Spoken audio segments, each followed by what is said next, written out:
It's my favorite time of the year. We get to talk about cap savings and contract restructures. Let's go! You are Locked On Saints, your daily New Orleans Saints podcast. Part of the Locked On Podcast Network, your team every day.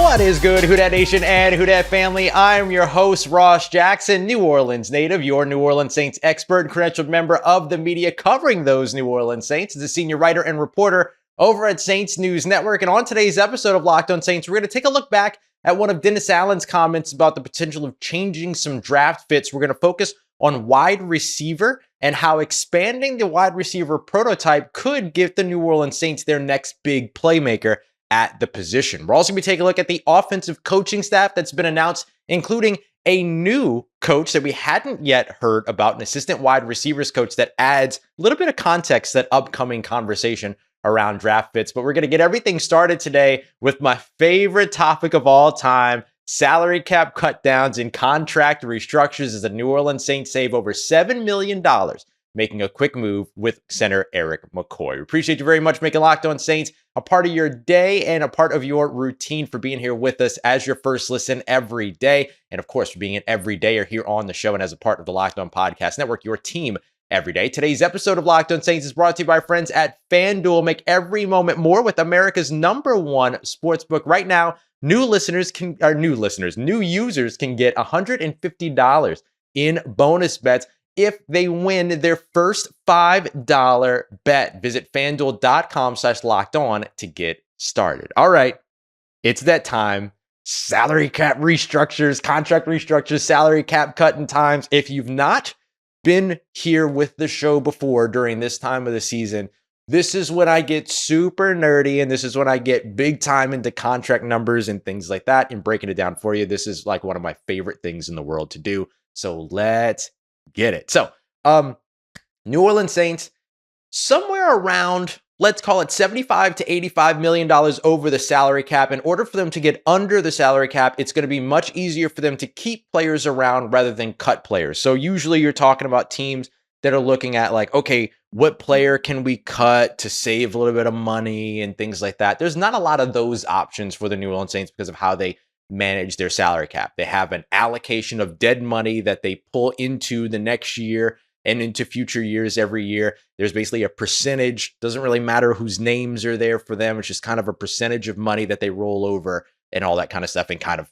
push into future years or kick the can down the road, as they like to say, or as, critics like to say. But this is the way that the Saints do it. This is the way that the Vikings do a bit of this, the Eagles do a bit of this, the Rams do a bit of this, the Steelers do a bit of this. A lot of teams do this kind of stuff.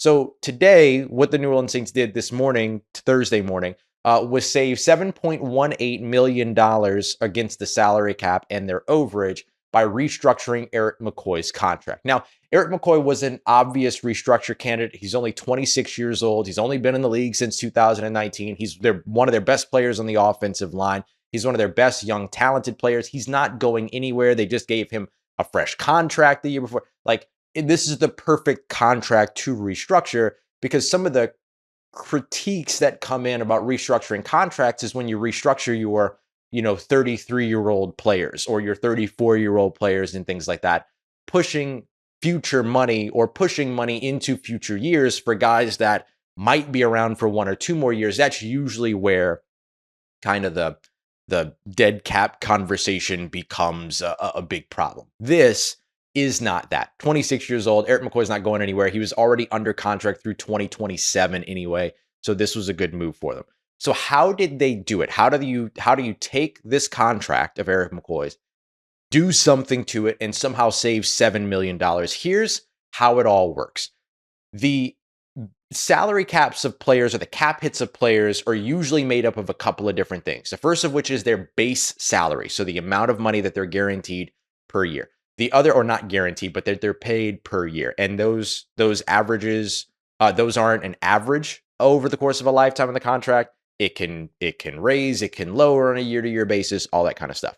The next thing are any bonuses, so roster bonuses, workout bonuses, things like that. And then the last big piece is we'll call it proration amounts. So when you give somebody a signing bonus, like if I sign you to a contract as an NFL team and you've got 5 years on the contract and I give you a $5 million signing bonus, first of all, I'm not doing good by you at all. Say no, renegotiate with me. But just for the sake of ease of numbers, I give you a $5 million roster bonus over the course of 5 years. You get that $5 million averaged out into game checks throughout the regular season, all in the first year. However, I only have to pay $1 million per year. It's averaged out evenly over the course of the lifespan of that contract. So what the Saints will do here is that they'll take the base salary, and then in Erik McCoy's case, his bonus, his roster bonus, which was already going to be guaranteed money anyway because he was going to be on the roster. That's what a roster bonus is. If you're on the roster at a certain date, you get that money. It's guaranteed. So that one was pretty easy. So you take the base salary, and then you take the roster bonus, and then you convert those into signing bonuses. Now, I can't convert 100% of your base salary. That wouldn't be fair. So what I have to do instead is take your base salary, reduce it all the way down to veteran minimum, and then the difference in between that, I can turn into a signing bonus and spread over the course of the life of the contract. So what the Saints did with Erik McCoy's $9.6 million contract is that they reduced it to we'll call it just $1.1 million. It's 1.125, but we'll just call it $1.1 million. Then the difference of that, which is right around $8.9 million, I can spread out over the course of the remainder of your contract or Erik McCoy's contract, and then save myself some money in this year. There's still some piece of that has to be paid here in 2024, in addition to the reduced base salary. So that's why you don't save exactly $8.9 million or whatever. You end up saving instead some piece of that minus a fifth. So what the Saints did was that they took the $9.6 million base salary, they reduced it to $1.125 million. They took the $500,000 roster bonus, added that in, and then they spread that out over the course of 5 years. Now, there were only 4 years left on Erik McCoy's contract, so they added a void year in 2028 so that they can get the maximum sort of average or get the maximum savings out of this move. And then so that reduced everything from spending just over $10 million in terms of the total cap hit of Erik McCoy in 2020. What year is it? 2024, to spending just about $1.8 million instead. So they save $7.18 million on getting that deal done. So that's the way that this all works. Where does that leave the New Orleans Saints? They were somewhere between $75 to $85 million over the salary cap. We still haven't gotten the official salary cap numbers yet. So what I would say is that now, after this $7 million reduction, they're still at best north of $60 million, at worst north of $70 million over the salary cap. So still a lot of work to be done, but a lot of avenues to go through to get that work done as well. So this is just the very, very beginning of what's going to be more and more and more restructures over the course of the next couple of weeks as the Saints try to get under the salary cap by that March 13th, March 16th deadline as the new year begins. All right, new league year begins, not the actual new year. All right, so that's what they did with Erik McCoy. Next, we're going to take a look at the full announcement of the New Orleans Saints offensive coaching staff, including one new addition that I think moves the needle for you just a little bit. We got that coming up for you as we continue on with today's episode of Locked On Saints, part of Locked On Podcast Network, your team every day.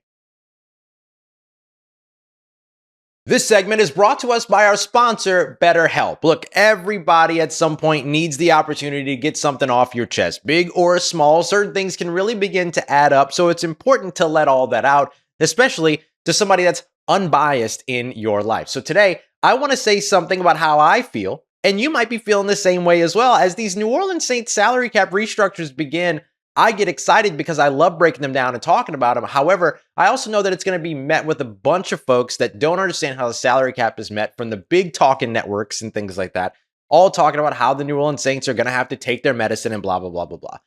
Just stop. Like, if you don't know how the salary cap works, just say you don't know how the salary cap works. It's fine. It's okay. It's not a Ponzi scheme. Get over it.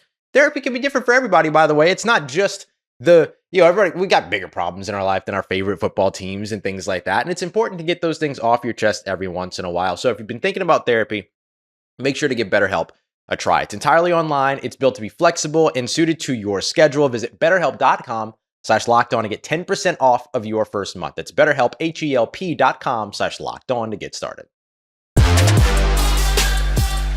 All right, family. The New Orleans Saints announced 6 additions to their offensive coaching staff, and it's looking like the coaching staff moves are finally kind of coming to an end. Everything looks to be settled in. So let's update this and also take a look at a new coach that should move the needle for you a little bit. So I appreciate you very much, as always, for making Locked On Saints your first listen of the day every day. Don't forget to go and check out Locked On Sports Today on YouTube. It's YouTube's first ever national sports 24/7 stream. Make sure you go and check it out. It's awesome. Once again, you can subscribe to Locked On Sports Today on YouTube to check out that first ever national sports 24/7 stream today. All right, so the Saints put out the announcement. They sent it to us in the media, and then they also tweeted a bunch of stuff out as well, shared a bunch of stuff on social media about the 6 new additions to their coaching staff, 5 of which we already were expecting, one of which is a new addition. I want to start off with what we already know. So the announcement said that John Benton is coming in as the offensive line coach. We knew that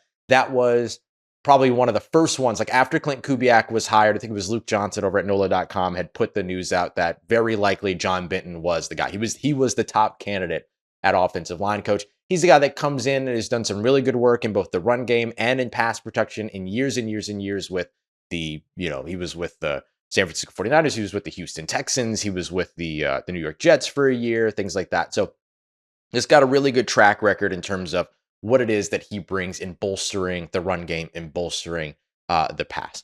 Rick Dennison is coming in as the senior offensive assistant. Now, Rick Dennison's an interesting one. He spent time with the Kubiaks all the way back to, he spent some time in Denver, spent some time with the Vikings. He actually came in to Denver and took over the offensive coordinator role in Denver after Klint Kubiak's dad, Gary Kubiak, left from Denver and went to Houston. So these guys have all kind of been around each other a bunch over the course of the past few years. He's coming in as a senior offensive assistant. The original report from Bleacher Report was that he was going to be coming in as run game coordinator. This is just a difference of title. I would imagine that even with him coming in as a senior offensive assistant, his focus is very much going to be on the run game, working with the running backs, working with the offensive line. Those are positions that he's coached before. He's been an offensive coordinator before. He's got a ton of experience as well. So this should be another good addition. It's going to be interesting to see how John Benton, Rick Dennison. The thing that's really interesting is you see these guys all working together, and they're all sort of these veteran guys that have been around the NFL with decades-long experience, everything like that, and then they're working with this 37-year-old offensive coordinator. So dynamic's going to be really interesting, but in the NFL, you see this kind of stuff all the time. So it's just an interesting talking point, if nothing else. Derek Foster coming in as the running backs coach doesn't really have a ton of connection to a bunch of the coaching staff like a bunch of the other guys do. So he's one of the guys that's coming in along with Keith Williams at wide receivers coach. That's kind of the fresh perspective. Derek Foster most recently was the running backs coach with the Los Angeles Chargers, got some good work out of Austin Eckler. I know the production in terms of numbers really wasn't there in 2023, but Austin Eckler and Alvin Kamara effectively did the same things last year in terms of stats. However, Austin Eckler's usage was a lot more what you'd like to see Alvin Kamara's usage look like. So I think that that's the thing that you're kind of pinpointing. It's not Derek Foster's choice how the running back is used on the field, but if the Saints can look at Derek Foster, see the work that he's done with Austin Eckler, getting him ready for that dual threat, scat back, change of pace, pass catcher out of the backfield, can line him up in the slot, line him up out wide kind of work, and that he was doing that with somebody, then it seems to suggest that the Saints are hiring Derek Foster to help get the running backs ready to do that same type of role. And I mentioned Alvin Kamara, but of course, that's work that would happen with Kendre Miller as well. And then we'll see where things lie with Jamal Williams, but obviously some good stuff for you to have there too, as the Chargers had to, and Derek Foster had to get Austin Eckler and a guy that was a little bit more of a power back in Joshua Kelly ready to go in tandem each of the last few years. So I think that goes a long way in terms of your projection of how does this guy help? Keith Williams, we broke down in yesterday's episode, I think, maybe the episode before, but he's somebody that's got a lot of experience with working with, young receivers and getting great things out of them. Had, Zay Flowers praised him like crazy. He was the guy that was also the wide receiver coach at Fresno State when Derek Carr was the quarterback there. He's done some, according to Nick Underhill over at New Orleans Football, he's done some private work with guys like Tyreek Hill and Devontae Adams, of course, with that Fresno State connection and everything. I think what you look at with Keith Williams isn't necessarily the production in terms of numbers, but do the guys run the routes well? Are they where they need to be? Are they, cluttering up different areas? Are they getting in and out of their breaks easily, quickly? Are they establishing and using leverage against their opponents? Are they getting good releases off the line of scrimmage? They have a variety of releases that they can use off the line of scrimmage. All of those things tend to be true, whether you're looking at Odell Beckham Jr., who's been doing it for a while, or Zay Flowers, who just entered the NFL last year. Remember that name, by the way, because we're going to come back to that in the next segment. Keith Williams, Zay Flowers, all that. And then the other one that we know for sure as well now is Andrew Janocko, who is going to be coming in as the quarterback coach, or Janocko, excuse me. I always said Janocko. It's Janocko. My apologies. And yesterday I said Cliff Kingsbury, which I told y'all like 2 weeks ago I was going to do, and I was going to do it often. So I came through with my promise, I guess. Cliff Kingsbury, of course, does not exist. Klint Kubiak indeed does. But Andrew Janocko, not Janocko, is coming in as a quarterback's coach. Did some nice things with Kirk Cousins. Is really kind of a mastermind of the quick passing game and stuff like that, which translates really well to this Kubiak Shanahan system and everything. So that's going to be a very good addition for the New Orleans Saints and for Derek Carr as well, and for the offensive line, because you're getting the ball out quickly. That does help the offensive line also. All right, the new addition, DeNarius McGhee. Now, DeNarius McGhee is an addition that I really, really like.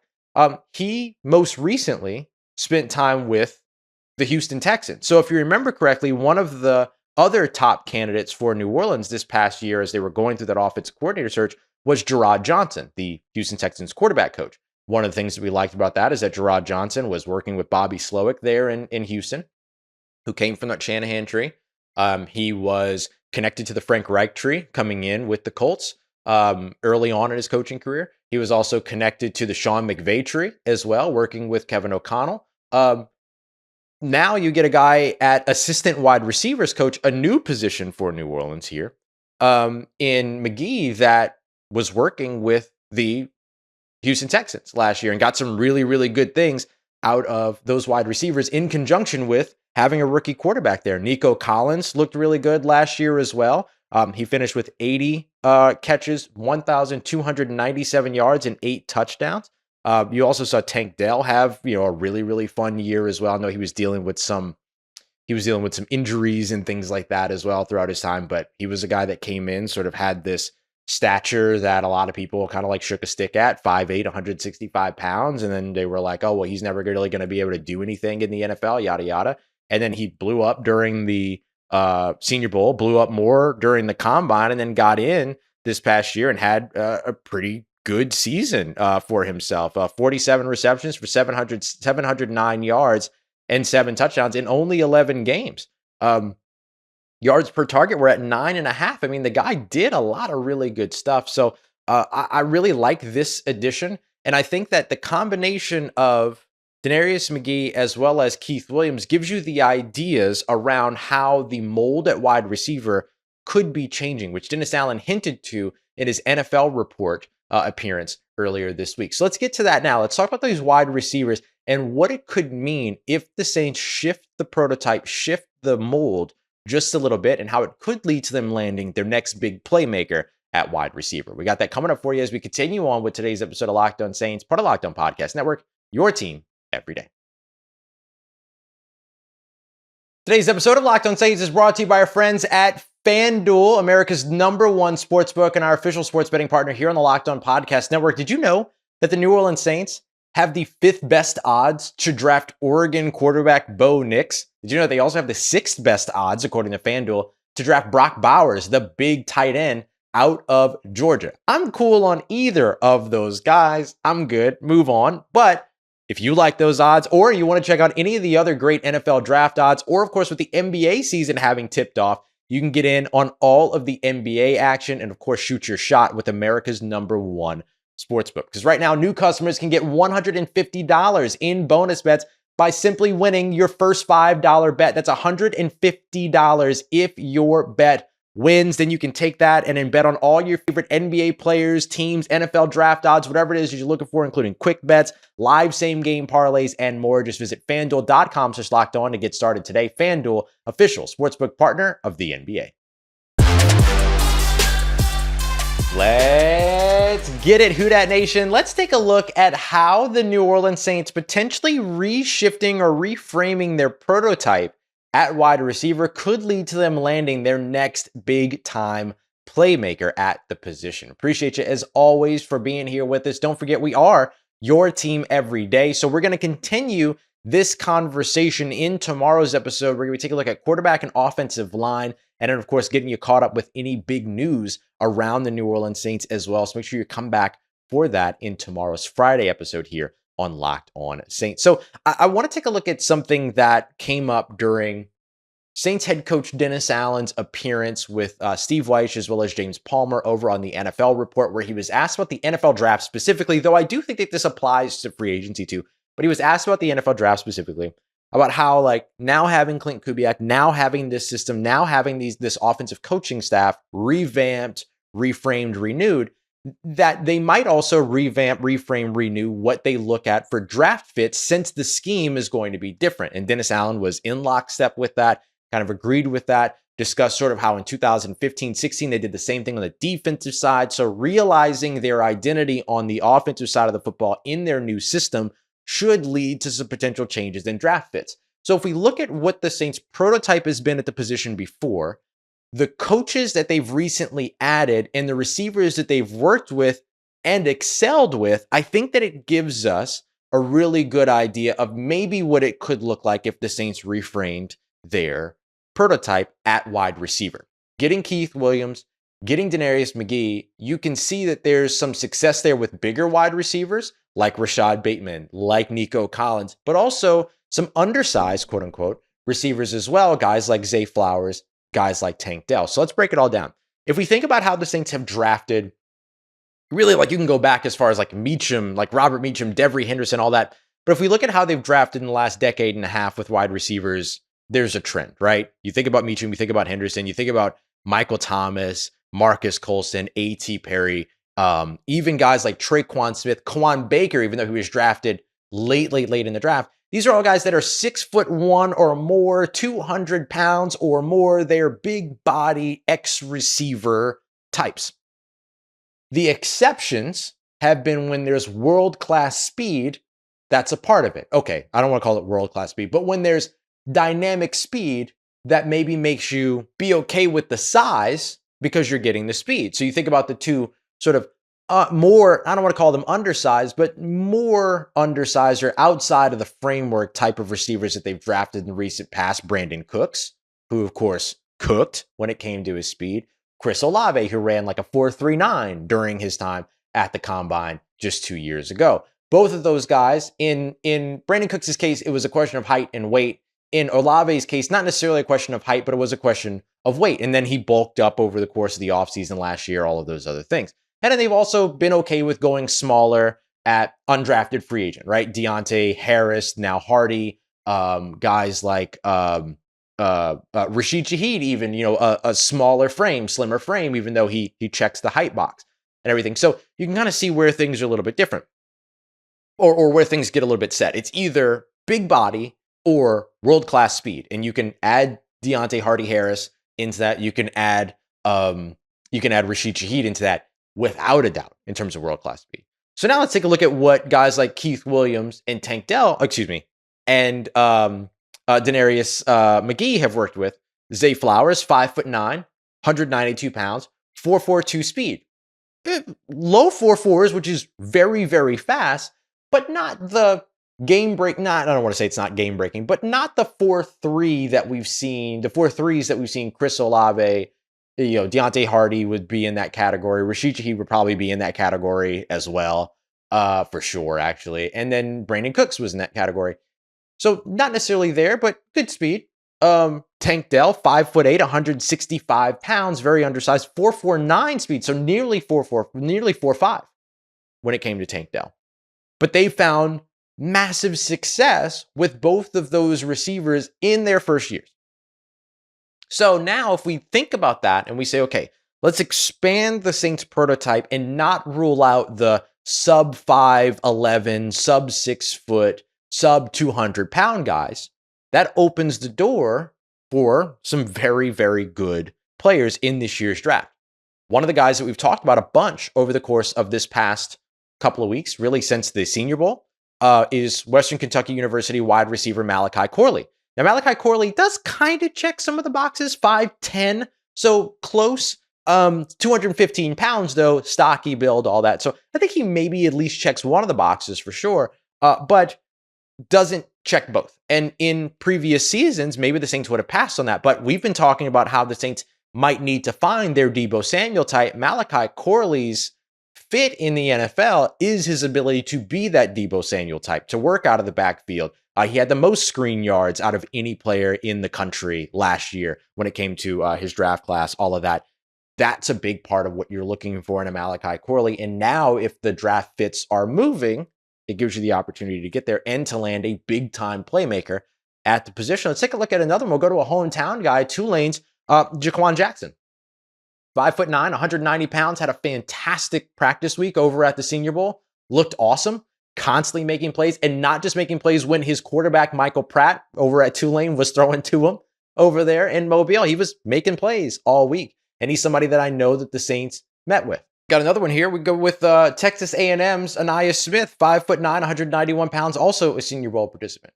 I'll give you one more, and this is a guy that I like a lot. But originally would have never put on a mock draft for New Orleans. But next week, I might try to work him in because he's a big-time playmaker. How about Virginia's Malik Washington? 5'8", 194 pounds is what he's listed as at Virginia. And you know, sometimes those school websites, they kind of bulk you up a little bit. But listen, forced the most tackles amongst all wide receivers in his draft class last year with 35. Okay, or forced the most missed tackles, excuse me. Was targeted 138 times last year, so big-time dominator guy. Over 1,300 yards last year. 3.1 yards per route run. That's really, really good, especially for a guy like this that was great in contested catch situations despite his size. Over 60% contested catch rate, had 11 contested catches last year, and caught the majority of his passes coming out of the slot. And he had all of that. So you're looking for a guy that you can get what you're trying to do right now, especially with like knowing that Andrew Janocko is going to be here as the quarterback's coach. One of the things that you're looking for, and with Klint Kubiak, is going to be that quick passing game. And the idea behind the quick passing game is, can I get the ball in the hands of my playmaker so that all I'm doing is going for a high percentage throw of 4 yards, 6 yards downfield, but then that player can do the rest, right? Can make the play. Let me get that ball in the hands of my playmaker and let them be a playmaker. A guy like Malik Washington, a guy like Malachi Corley, a guy like Jaquan Jackson, Aniyah Smith, playmakers. Playmakers. Some more than others, but playmakers. And now, all of a sudden, despite everything that we've known about the New Orleans Saints and their prototype at wide receiver, they could, with potential draft fit looks changing for this team, actually be in the running as potential draft picks for this team. So now when you see a playmaker that could fit in this scheme, you don't have to turn your head at it anymore because that player doesn't check the 6 foot plus 200 pound plus box. Now, all of a sudden, that player has real potential to end up here in New Orleans. All right, y'all, thank you for being here for another episode and for making us your first listen of the day every day here on the Locked On Saints podcast. Don't forget for your second listen to go and check out our friends Locked On Pelicans and Locked On LSU. Humongous buzzer beater win over Kentucky for LSU men's basketball. You know Caroline Fenton is pumped. Is going to be bringing it back to you. She might be as excited as I was to talk about contracts to break that game down. We appreciate you very much, as always, making Locked On Saints a part of your day, part of your routine, for saying yes to me and the show. As always, if you see me, please say hi. And if you need anything else around your New Orleans Saints in between these episodes, make sure you follow me on your favorite social media at Ross Jackson, NOLA. Hit me up. Let me know how the family's doing. Let me know how you living. Let me know how you momming them. And trust Who Dat Nation, I'll holla at you.